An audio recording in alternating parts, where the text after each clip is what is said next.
کائنات کی ابتدا کے بارے میں 3 طرح کے نظریات سائنسدانوں میں مقبول رہے ہیں، جن میں پہلا نظریہ تو یہ ہے کہ یہ کائنات ہمیشہ سے ہے اور ہمیشہ رہے گی۔ اس کو اسٹیڈی اسٹیٹ یونیورس کہا جاتا ہے، یعنی ایک ایسی کائنات کا نظریہ جو کہ جامد ہے، جس میں کوئی پھیلاؤ، کوئی بدلاؤ نہیں ہو رہا۔ اور اسی نظریے کو فریڈ ہائل نے بڑے زور و شور کے ساتھ پیش کیا، لیکن پھر جب یہ شواہد حاصل ہو گئے کہ اس کائنات میں پھیلاؤ ہو رہا ہے تو اس نظریے کو رد کر دیا گیا اور اس کی جگہ بگ بینگ تھیوری سامنے آئی۔ بگ بینگ تھیوری کو پیش کرنے والے جارج لیموئر اور گیمو تھے۔ اس تھیوری کے مطابق کائنات کی ابتدا ایک عظیم دھماکے سے ہوئی۔ اس دھماکے سے پہلے اسپیس ٹائم کا کوئی وجود نہیں تھا اور سب کچھ، تمام انرجی، تمام میٹر ایک لاوجود نقطے میں قید تھا۔ پھر اچانک ایک زوردار دھماکہ ہوا اور یہ لاوجود نقطہ پھیل کر کائنات کی شکل اختیار کر گیا۔ یہ سب کچھ 1 سیکنڈ کے کھربویں حصے میں ہوا۔ سائنسدان اسے بگ بینگ تھیوری کہتے ہیں، جبکہ ہم اسے امر کن کا نام دیتے ہیں، یعنی وہ وقت جب اللہ تعالیٰ نے فرمایا کن، یعنی ہو جا، اور سب ہو گیا، فیکون۔ اور اس عظیم دھماکے کے بعد سے لے کر آج تک اس کائنات میں پھیلاؤ کا سلسلہ جاری ہے۔ ایک طرف تو بگ بینگ کی یہ قوت اس کائنات کو پھیلاتی جا رہی ہے، جبکہ دوسری طرف اس کائنات کے اندر موجود مادہ اس کو گریوٹی کی قوت سے واپس اندر کی طرف کھینچنے کی کوشش کر رہا ہے۔ یہی وجہ ہے کہ خیال کیا جاتا ہے کہ یہ پھیلاؤ ہمیشہ جاری نہیں رہ سکے گا اور ایک وقت آئے گا کہ جب یہ پھیلتی ہوئی کائنات رک کر واپس سکڑنا شروع کر دے گی۔ اور یہاں سے آتا ہے اس کائنات کی ابتدا کا تیسرا نظریہ، جس کو بگ باؤنس تھیوری کا نام دیا جاتا ہے۔ اور اس نظریے کے مطابق یہ پھیلتی ہوئی کائنات ایک سرٹن پوائنٹ تک پہنچنے کے بعد اپنی ہی گریوٹی کی وجہ سے واپس اپنے اوپر کولیپس کرنا شروع کر دے گی، دوبارہ سکڑنا شروع کر دے گی، جس کو بگ کرنچ کا نام دیا جاتا ہے۔ اور پھر اس بگ کرنچ کے بعد یہ سکڑتی ہوئی کائنات اپنے نقطۂ آغاز کی طرف واپس جائے گی اور سکڑتے سکڑتے جب یہ ایک مخصوص ڈینسٹی تک پہنچ جائے گی تو جس طرح ایک گیند ایک دیوار سے ٹکرانے کے بعد دوبارہ باؤنس کرتی ہے، اسی طرح یہ کائنات بھی باؤنس کر کے دوبارہ پھیلنا شروع کر دے گی۔ ایک اور بگ بینگ ہوگا اور ایک اور نئی کائنات وجود میں آئے گی۔ اور اس طرح کچھ سائنسدانوں کا خیال ہے کہ یہ سکڑنا اور پھیلنا، یعنی ایک کائنات کا ٹوٹنا اور دوسری کائنات کا بننا، یہ سلسلہ ہمیشہ جاری و ساری رہتا ہے۔ ایک کائنات بنتی ہے، دوسری ٹوٹتی ہے، دوسری بنتی ہے، تیسری ٹوٹتی ہے۔ اور یہ نظریہ کافی حد تک ہندوؤں کے آباگان کے نظریے سے ملتا جلتا ہے۔ اور ہمیں پتہ ہے کہ قرآن شریف کی ایک آیت بگ بینگ کے نظریے سے ملتی جلتی صورتحال کی طرف اشارہ کرتی ہے۔ سورہ انبیاء کی آیت نمبر 30 میں اللہ تعالیٰ فرماتے ہیں، کیا وہ لوگ جنہوں نے انکار کر دیا یہ غور نہیں کرتے کہ یہ سب آسمان اور زمین باہم ملے ہوئے تھے، پھر ہم نے انہیں جدا کیا۔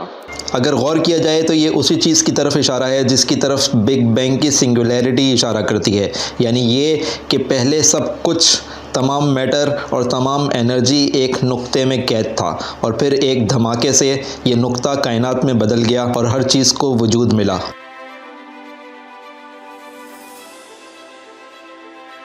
جب ہم قیامت کی بات کرتے ہیں تو دراصل ہم قیامت کبریٰ کی بات کر رہے ہوتے ہیں، کیونکہ کسی انفرادی شخص کی قیامت تو اسی وقت شروع ہو جاتی ہے جب کہ اس کی موت واقع ہوتی ہے۔ جب کسی قوم یا قبیلے کے اوپر کوئی آفت آتی ہے جس کی وجہ سے وہ قوم یا قبیلہ خط صفحۂ ہستی سے مٹ جاتا ہے، وہیں سے اس کی قیامت شروع ہو جاتی ہے۔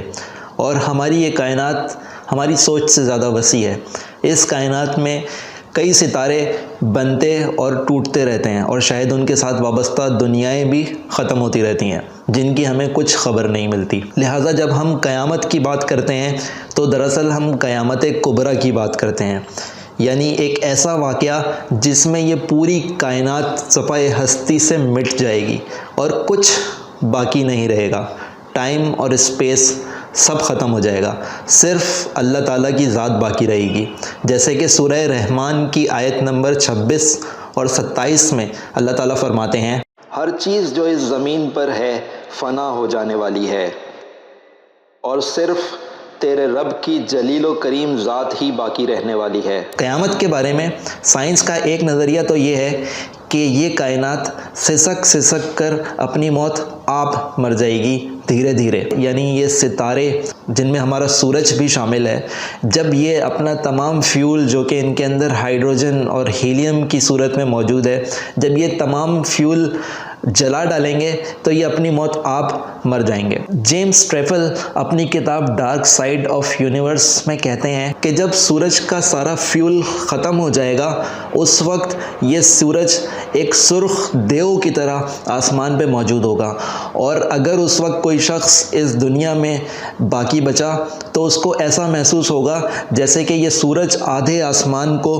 گھیر چکا ہے، اور اس سورج کی گرمی اتنی شدید ہوگی کہ زمین پر موجود تمام دریا، تمام سمندر ابل پڑیں گے، اور زمین پر موجود تمام زندگی ختم ہو جائے گی. لہٰذا اس منظر کو دیکھنے والا کوئی موجود نہیں ہوگا. آگے وہ لکھتے ہیں کہ پھر یہ سورج، یہ سرخ دیو ٹھنڈا ہونا شروع ہوگا، اور پھر یہ سکڑتے سکڑتے ایک وائٹ ڈوارف یعنی سفید بونے کی شکل اختیار کر لے گا. یعنی یہ بہت چھوٹا سا ہو جائے گا، اور یہی کچھ دوسرے ستاروں کے ساتھ بھی ہوگا.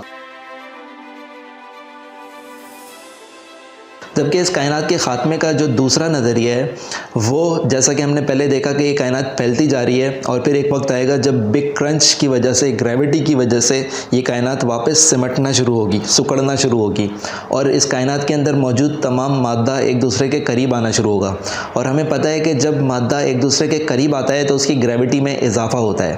لہٰذا یہ گیلیکسیز اور یہ ستارے جب یہ ایک دوسرے کے قریب آئیں گے تو ان کے اندر گریوٹی کی وجہ سے یہ ایک دوسرے کو شدید قوت کے ساتھ کھینچنا شروع ہوں گے. لہٰذا گیلیکسیز ایک دوسرے سے ٹکرانا شروع ہوں گی، ستارے ایک دوسرے سے ٹکرائیں گے، اور یوں آسمان کے اوپر ہر طرف ٹکراؤ ہوگا اور تباہی ہوگی. مشہور تھیوریٹیکل فزسسٹ پال ڈیویس کہتے ہیں کہ جب یہ کائنات سکڑتے سکڑتے اپنے آج کے رقبے سے 100ویں حصے کے برابر رہ جائے گی، اس وقت اسپیس ٹائم میں ہر جگہ ٹیمپریچر اتنا زیادہ ہوگا کہ وہ کھولتے ہوئے پانی کے ٹیمپریچر کے برابر رہ جائے گا.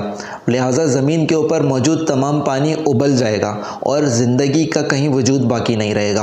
اور پھر یہ ٹیمپریچر بڑھتے بڑھتے اتنا بڑھ جائے گا کہ آسمان کسی بھٹی کی طرح ابل پڑیں گے. اور شاید قرآن پاک میں اسی صورتحال کی طرف اشارہ ہے.